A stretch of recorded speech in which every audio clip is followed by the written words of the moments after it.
Episode 1, Literature in Fahrenheit 451, we will be discussing the decline of the importance of books and literature in the society of Fahrenheit 451. I'm Logan, And I'm Sam. and we'll be knocking your noggin with our knowledge today.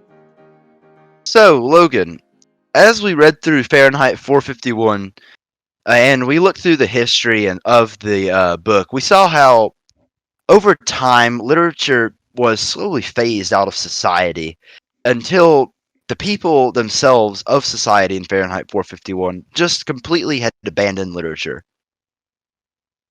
Yeah, you definitely did see that. The book uses the excuse that as people lost interest in literature, it just gave the government the right to just shut it down. So you get the dystopian world that you see in Fahrenheit 451, but you can see some of these parallels in our actual world. And you can see a rise in through me, electronic media entertainment has led to the phasing out of literatures, and this is parallel to what happened in Fahrenheit 451. Right, and as this electronic media eventually took over society in Fahrenheit 451, all the people and citizens, or at least most of them that did abandon literature, eventually became more ignorant and complacent. And that's many examples of that are shown throughout the book as Montauk goes through his journey in the book. Yeah, in the book you can see that, like, specifically you can see BD telling Montage that, school has been shortened, discipline's been relaxed, philosophy's histories, languages dropped, English and spelling gradually neglected, and just finally just forgotten and ignored. As a result, society becomes ignorant as literature stimulates the mind and produces thought.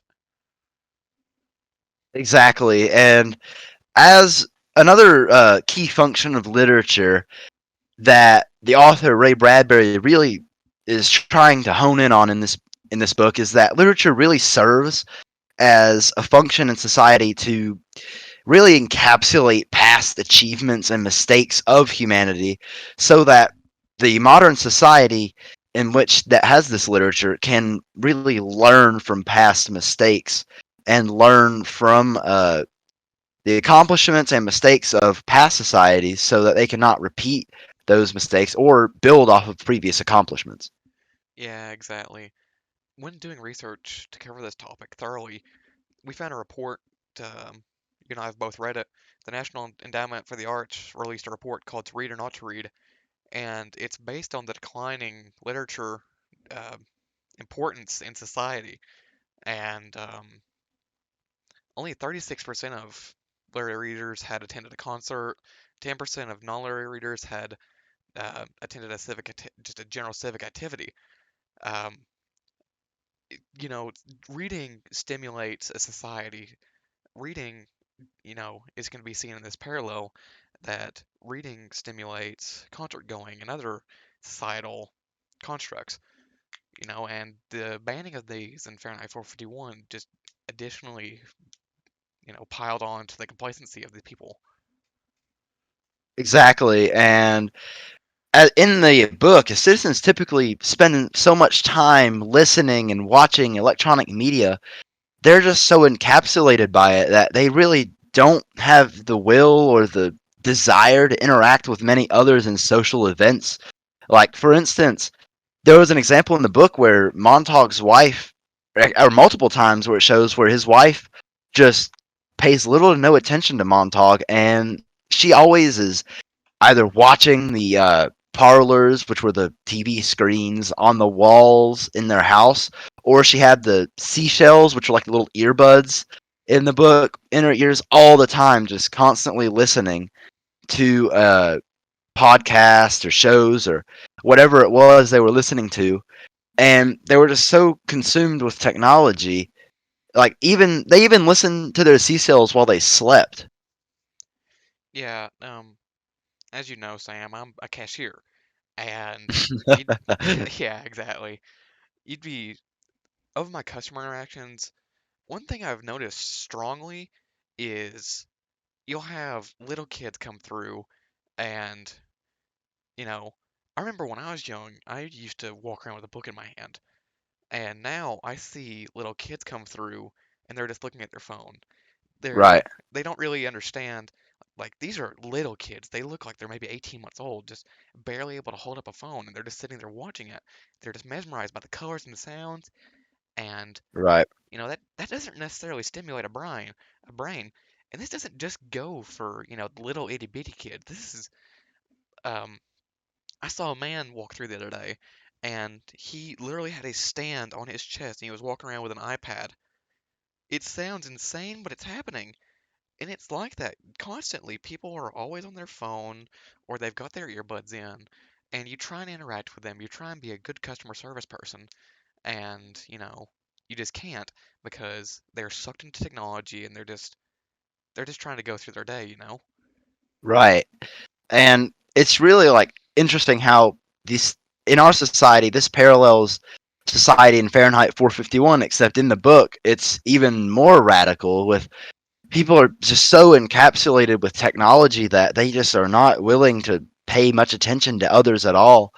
And it's just kind of worrying to see that in our society, along with the society in Fahrenheit 451, where as a result of this electronic media taking complete control, uh, books and literature were eventually banned by the government just because of how little it was used and so that they can maintain control over the population. And as a result of that, uh, as a result of the ban on books, it just allowed this electronic media to take even more control of the population. Yeah, and the Fahrenheit 451, the lack of literature disables the ability for them to learn from their past mistakes. And just seeing the loss of stimulation of the mind and the loss of history being written down to avoid concepts it's I almost want to say subhuman, because what makes us human is our ability to think, and taking that ability away or restricting it and limiting it just kind of takes away one of the basic concepts of being human in a free Right, world.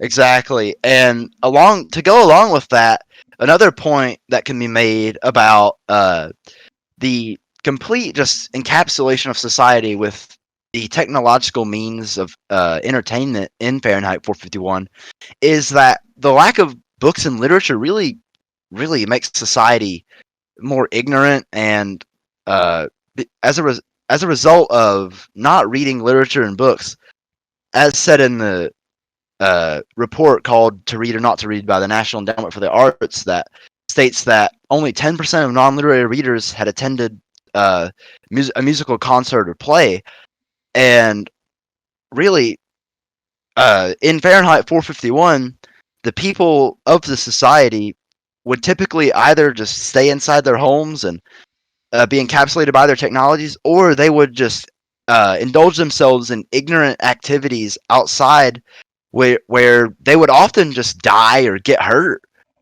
And really, that's really a result of the ignorance from not reading literature and books in Fahrenheit 451.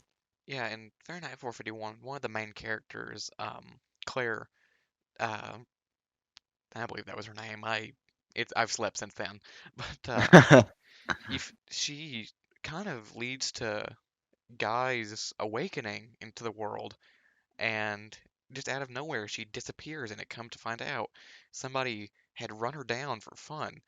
And I'm not saying that people just run people over for fun, but Yeah, the potential for, you know, just being null and void to the world. I Coming back to the cashier point, I see that constantly too. Um, Walking through the parking lot, you just see people just null to the world. They are walking on their phones, staring down, and they almost get hit by vehicles. They almost step right in front of vehicles, and it's just kind of concerning because, rather than trying to pay attention to the world, taking in what's around you, they are sucked into the meaningless void, like as you can see in Fahrenheit 451 with the seashells. right. Um, Millie doesn't even really care that much about the parlor families. She's just doing it for something to do, really. And And also, she's doing it because everyone else is doing it.